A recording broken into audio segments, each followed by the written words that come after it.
So I'm now in track number 5 and I'm going to record a drum sound. I press my record button and I go to the function number 2, F2 button, and I choose a drum sound. So my favorite is the hyper kit. To record drums, there's basically 3 different ways you can do it. You can use the built-in drums if you want to, or you can record your own using the overdub or replace feature, which is more like playing them manually, or you can use the step record, which is inputting the drums, more like writing the notes into, programming the notes into the sequence itself without playing the keys. So what I'm going to do is I'm going to show you the first way, which is using the built-in drums. So I'm going to turn this arpeggio off. It's still on from the previous guitar track and I don't want it messing around with my drum track, so I've turned it on, turned it off. So if I go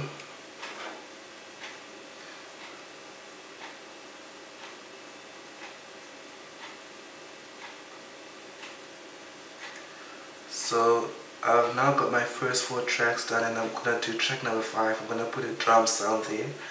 So I'm going to use the up and down increment buttons here, and I'm going to select drum. This is user 1, which is the exact same phrase as this one.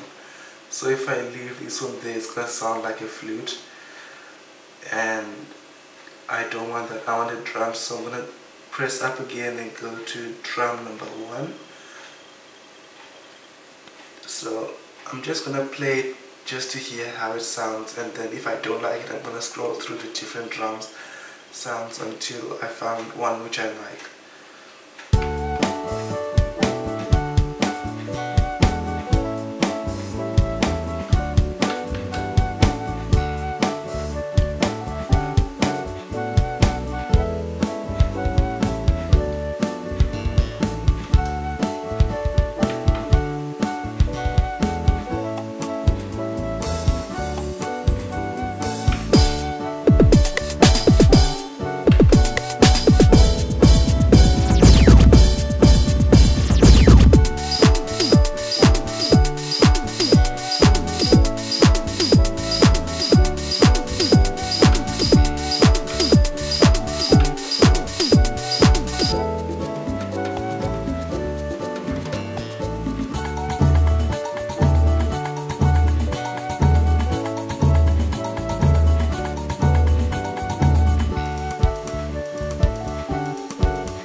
Okay, so I've gone through different drum arpeggios which are built into the keyboard.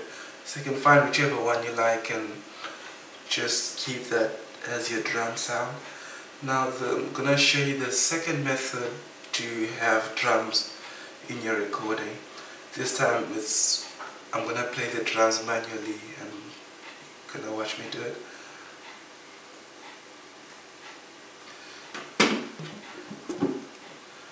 So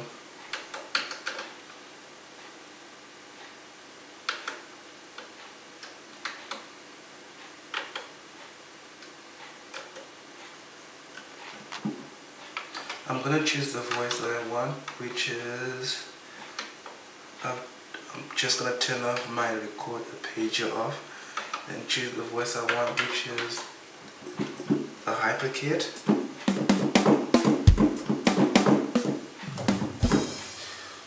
Then I'm going to press play, then record and do a practice run.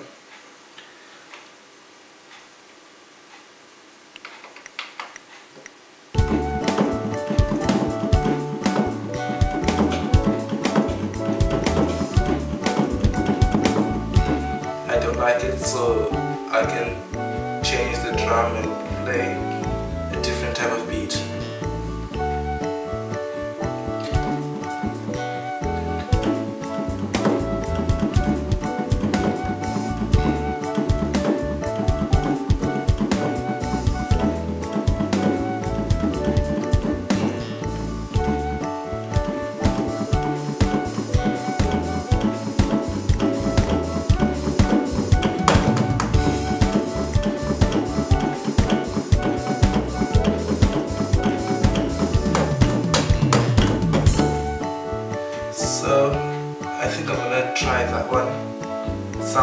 test, so I'm gonna try it and see how it goes. Well, I'm just gonna play a simple one, so I'm just gonna play a simple one, and then so it's gonna be easier to show you how I quantize the drums. Another way you can do, instead of playing the drum beat all the drums at the same time, which is confusing for most people, you can actually use the overdub feature. It works really well for this part. So if I press record, then I've got the overdub feature, then I can record the bass drum for the first loop, and the second loop I can record the snare, the third loop I can record the hi-hat, and so on. So I'm just going to show you.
Actually got way too complicated, and I made a couple mistakes here and there, but that's the beauty of the step record function, which I'm just not gonna show you.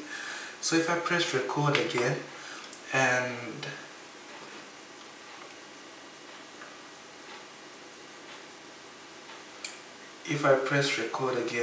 instead of using the overdub this time, I'm gonna use the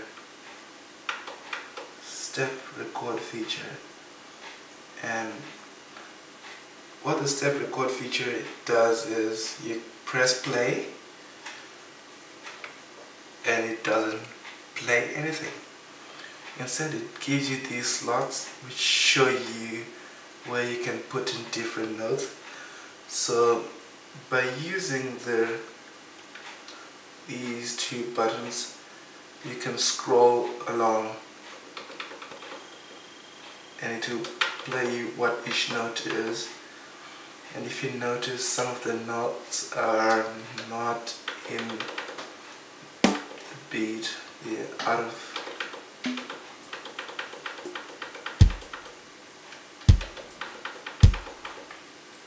So what you do is you got these buttons at the bottom, the rest, the tie, the delete and the back delete.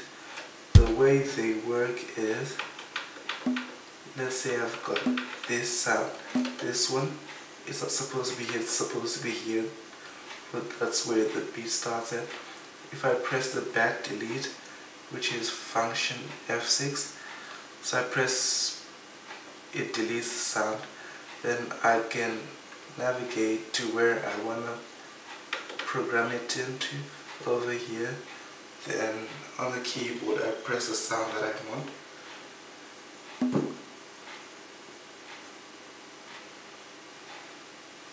So I do this for all. I can delete this.